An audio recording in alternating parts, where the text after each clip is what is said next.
வீட்டு முறையில நம்ம வளர்க்கக்கூடிய நாட்டு கோழிக்கு வந்து பாத்தீங்கன்னா, முட்டைய அடை வச்சிருந்தோம். அடை வச்சதுல வந்து பாத்தீங்க அப்படின்னா, நவம்பர் 13, 14ஆம் தேதியில வந்து பாத்தீங்க அப்படின்னா, ஒவ்வொரு முட்டைகளா பொரிக்க ஆரம்பிச்சது.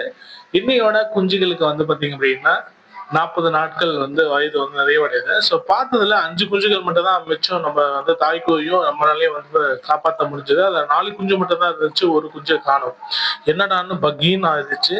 அப்புறம் தோட்டத்து பக்கம் வந்து பாத்தீங்கன்னா, எல்லா இடத்துலயும் தேடி பார்த்தா, அந்த குஞ்சு வந்து கால்ல நூல் சிக்கிட்டு நடக்க முடியாம ஒரு இடத்துல வந்து பாத்தீங்கன்னா கத்திட்டு இருந்துச்சுங்க.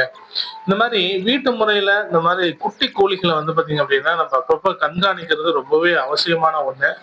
அப்படியே அந்த காலை எடுத்து பார்த்தேன். அந்த நூல் சிக்கி ரொம்ப நேரம் ஆயிருக்கும் போல இருக்குங்க.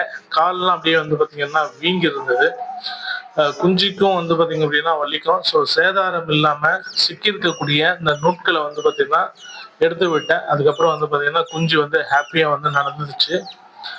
அப்புறம் என்னோட அம்மா கிட்ட விட்டுறலாம்னு சொல்லிட்டு குஞ்சிய வந்து பாத்தீங்க அப்படின்னா தூக்கிட்டு போய் அவங்க அம்மா கிட்ட கொடுத்தாச்சு. அம்மாட்ட கொடுக்குறப்ப எப்பவுமே வந்து பாத்தீங்கன்னா நம்ம ஏதாவது ஒரு தீவனம் வந்து கொடுப்போம்.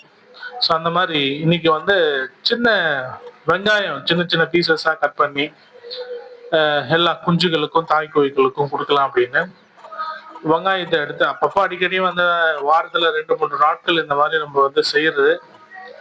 அந்த வகையில இன்னைக்கு தாய் கோழிக்கும் குஞ்சுகளுக்கும் வெங்காயத்தை வந்து சின்ன சின்ன துண்டுகளா கட் பண்ணி அப்படி கொடுத்தேன்.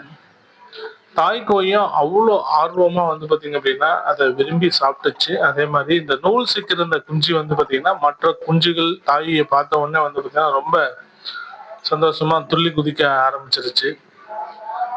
வெங்காயத்தை அப்படியே குடுத்து பார்த்தேன். இந்த தாய்க்கோழி வந்து என்ன பண்ணுது அப்படின்னா, இந்த வெங்காயத்தை என் கையில இருந்து புடுங்கி, அப்படி சின்ன சின்ன இதுவா அந்த வாயால வந்து பார்த்தீங்கன்னா, கீழ போடுதுங்க. அத குஞ்சு எடுத்துக்குதுங்க. சரி இந்த மாரி சிரமத்த குடுக்காம நம்ம வெங்காயத்த சின்ன சின்ன பீசஸா கட் பண்ணி குடுக்கலாம் அப்படின்னு குடுக்கும்போது, குஞ்சுகளும், தாய்க்கோழிகளும் வெங்காயத்த அவ்ளோ இதுவா வந்து பார்த்தீங்கன்னா சாப்ட்டாங்க. இந்த மாரி வெங்காயம் வாரத்துக்கு 2 முறை குடுக்கறதுனால ஜீரண சக்தி வந்து அதிகரிக்கும்.